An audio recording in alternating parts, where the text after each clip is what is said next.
ربنا آتنا في الدنيا حسنة وفي الآخرة حسنة وقنا عذاب النار ربنا ظلمنا أنفسنا وإن لم تغفر لنا وترحمنا لنكونن من الخاسرين ربنا هب لنا من أزواجنا وذرياتنا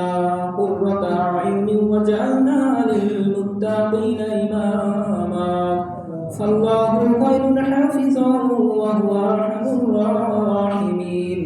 إن ربي لغفور رحيم يا الله يا رب العالمين الله আমরা পবিত্র জুমার নামাজ শেষে আল্লাহ আপনার শাহী দরবারে দুখানা করে হাত তুলেছি আল্লাহ দয়া করে মেহেরবানি করে আল্লাহ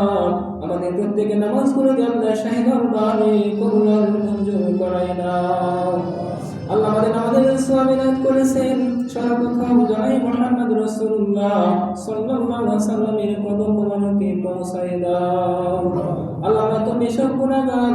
রাসূলুল্লাহ সাল্লাল্লাহু আলাইহি ওয়াসাল্লামের এই খাতের দোয়া রসিলা করে আল্লাহ আজকে পবিত্র জুমার দিন রসিলা করে আমাদের প্রত্যেকের জীবনের সমস্ত গুনাহগুলিকে আল্লাহ আপনি পুরোপুরি ক্ষমা করিয়া দাও আল্লাহ বাড়িতে মা বোনেরা রয়েছেন আল্লাহ তাদেরকে হিদায়াত দিয়ে দাও তাদেরকে আপনার হুকুমগুলি পালন করার মতো তৌফিক জুগাই দাও আল্লাহ আমাদের সকলকে নেক হায়াত দান করো সকলকে মৃত্যুর আগ পর্যন্ত ঈমান এবং আমল নিয়ে চলার তৌফিক জুগাই দাও আল্লাহ আত্মীয় স্বজন যারা কবরে শুয়ে আছেন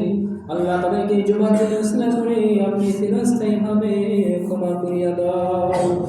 আল্লাহ আমাদের সকলকে আল্লাহ মৃত্যুর আগ পর্যন্ত ঈমান এবং আমল এবং নামাজ আদায় করে আল্লাহ জীবন যাপন করার তৌফিক জুগাই দাও ربنا تقبل منا إنك أنت السميع العليم وتب علينا إنك أنت التواب الرحيم رب ارحمهما كما ربياني صغيرا وقل رب ارحمهما كما ربياني صغيرا سبحان ربك رب العزة عما يصفون وسلام على المرسلين আল্লাহ মৃত্যুর সময় সকলের মধ্যে মধুর কালিমা নসিব করে দিও লা ইলাহা ইল্লাল্লাহু মুহাম্মাদুর রাসূলুল্লাহ।